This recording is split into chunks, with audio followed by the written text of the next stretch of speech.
মারছে, তারপর আবার ভাত খাওয়াইছে, এরপর আবার মারছে, আবার খাওয়াইছে। তো এটা কোন মানে ইসে আছে?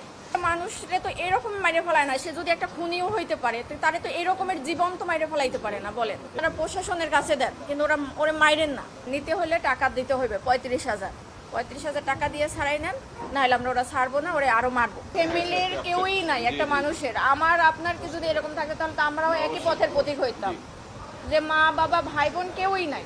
মূলত 11টার দিকে আমার বাবাকে ফোন দেওয়া হয়েছে, রাত 11টার সময় ফোন দেওয়া হয়েছে, আপনি কি তোফাজ্জেলের মামা? তখন আমার আব্বা ধরছে যে তখন বলছে যে তোফাজ্জেল এরকমের আমরা ওরা আটকাইছে, এই হলে আছে, এখানে এখন ওকে মানে নিতে হলে টাকা দিতে হবে 35,000। 35,000 টাকা দিয়ে ছাড়াই নেন, নাহলে আমরা ওরা ছাড়বো না, ওরা আরও মারবো। তখন আমার আব্বা বললো যে আমি তো গ্রামের বাড়িতে, আমি কীভাবে ই করবো। তখন আমার আব্বা আমাকে